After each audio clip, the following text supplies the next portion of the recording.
Well, it is time now for us to take a look at our Tuesday morning headlines. And from a national and international perspective, I like to use news sources that are outside the American mainstream, as in we're not talking about Fox or NBC. We're talking the BBC. We're talking Al Jazeera, TASS, Pravda, some of the, basically newspapers that are still news.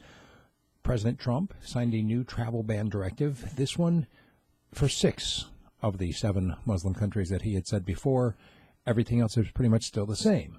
It's just that now it's down to 6 instead of 7. I'm sure that's much more reasonable. Palestinians are protesting against a killing of a Palestinian activist. Basically, they're saying that, once again, this is extrajudicial killing. This guy didn't have a chance to defend himself in court. He was basically just executed in his home, and nobody knows exactly what it was that he allegedly did. Theresa May, facing more political opposition and problems because of Brexit, should perhaps consider scrapping the fixed-term parliament and hold an early election. This according to Lord William Hague. There was a pre-election rally in Nepal that turned deadly as folks from one side, actually from the Marxist-Leninist Party, were holding a protest. Some other folks who were opposed to them held a counter-protest. Some violence erupted, and then the police just started shooting and killed a number. The EU is apparently recognizing Russian Crimea, and while the rest of Crimea and the Ukraine are holding more protests. There were some clashes along the Pakistan-Afghanistan border that killed 15 people, 10 militants and 5 army members. And police in parts of Russia have accidentally revealed their plan that they are preparing for war. Israel has passed a law barring entry for anybody who has supported the boycott of the Jewish state.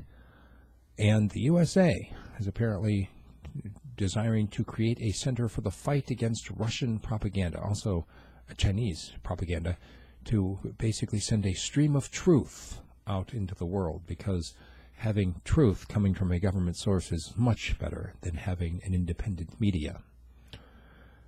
The Kremlin has stressed that Moscow is not involved nor wants to get involved in Washington's internal affairs. This when questioned about the latest charges by Donald Trump that President Obama wiretapped Trump Tower. Also, Philip Hammond, Chancellor in the UK, is expected to raise taxes in Wednesday's budget. And the Ministry of Energy is predicting the price of oil for 2017, according to Russia, it's going to be somewhere between $55 and $60 for the year.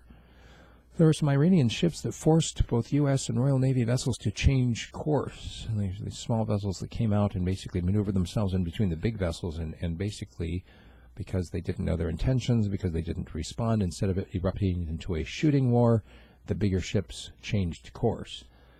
And it looks like now even the White House is backing off a little bit on the claims about the Trump Tower bugging for the 3rd straight day. A spokeswoman got skewered in live TV for lack of proof. Even Sean Spicer saying discussing the president's claim is going down a rabbit hole. This because they have exactly zero proof, at least nothing that they have presented to the public or to the FBI. They're asking them to investigate. This is like saying, I would like you to investigate that there was a giraffe in my bed last night. Former Guantanamo Bay inmate was killed in an airstrike in Yemen, apparently not intentionally. He was just one of many victims. And the latest is that scientists in the United States, actually an international band of scientists, say that the United States is ready for a nuclear preemptive strike against Russia. Apparently the U.S. nuclear arsenal is so advanced now that the U.S. could wipe out the other side without there being any worry of mutually assured destruction. That's what my commentary is going to be on today.